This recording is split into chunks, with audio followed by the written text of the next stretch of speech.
नमस्कार, आप सभी का स्वागत करती हूं भारत 24 पर। मैं हूं आपके साथ पूर्णिमा मिश्रा और वक्त है दहाड़ का। नेतन्याहू की सेना का रुख देखकर लगता नहीं कि मिडिल ईस्ट की जंग इतनी आसानी से खत्म होगी। एक के बाद एक दुश्मनों का खात्मा कर इजरायल ने अपने इरादे साफ जाहिर कर दिए हैं।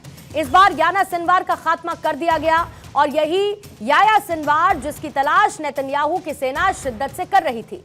मिस्र के पास राफा बॉर्डर की एक इमारत में छिपे हुए सिनवार को इजरायली डिफेंस फोर्सेस ने मिसाइल हमले में मार गिराया।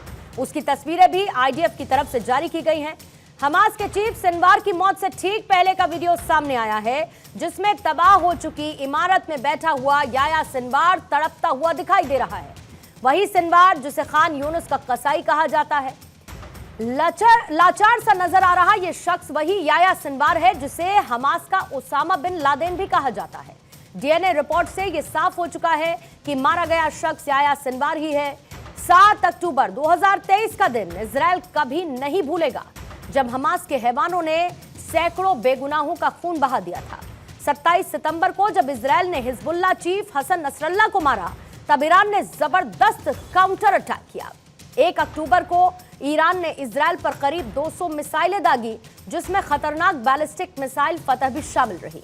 इजरायल लगातार अपने दुश्मनों को खत्म कर रहा है। हानिया से लेकर मोहम्मद डैफ और सिनवार तक मारे जा चुके हैं तो इधर नसरल्लाह से लेकर हासिम सैफुद्दीन का खात्मा हो चुका है। अब सवाल ये उठता है कि आखिर ये जंग कब रुकेगी? क्या ईरान और इजरायल के बीच सीधी जंग अब तय है? क्या मिडिल ईस्ट की इन दो महाशक्तियों के लिए दुनिया भर की महाशक्तियां जंग के मैदान में कूद पड़ेंगी? क्योंकि एक तरफ इजरायल है जिसके साथ अमेरिका से लेकर ब्रिटेन, जर्मनी, फ्रांस जैसे देश हैं।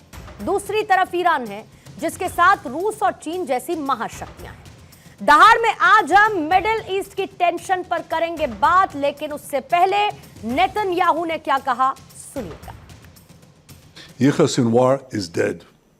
He was killed in Rafah by the brave soldiers of the Israel Defense Forces. While this is not the end of the war in Gaza, it's the beginning of the end. To the people of Gaza, I have a simple message.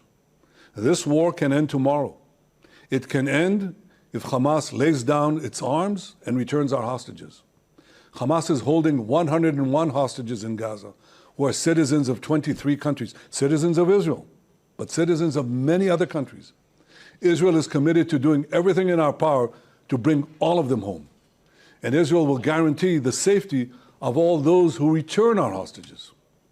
But to those who would harm our hostages, I have another message. Israel will hunt you down and bring you to justice. I also have a message of hope to the peoples of the region. The axis of terror that was built by Iran is collapsing before our eyes.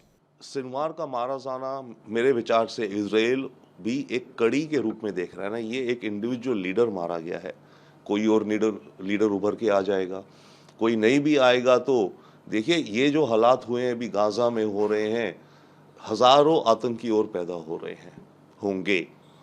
तो Israel का challenge ये है कि Sinwar को eliminate करा, अब बाकी और हमस को भी एलिमिनेट कर ले, टॉप लीडरशिप को, बट गाजा में नॉर्मलसी कैसे लाए, वो एक बहुत बड़ी चुनौती और बहुत कॉम्प्लिकेटेड प्रश्न हो गया है इजराइल के लिए। अगर मानिए आज नेतन्याहू कह भी देते हैं चलिए हमारा ऑब्जेक्टिव अचीव्ड, हमने हमस का इंफ्रास्ट्रक्चर डिस्ट्रॉय कर दिया, उनका लीडर मार दिया जो मास्टरमाइंड था, और इनका सारा हमने वेपन्स डिस्ट्रॉय कर दिए, हम रोकते हैं, अब क्या होगा?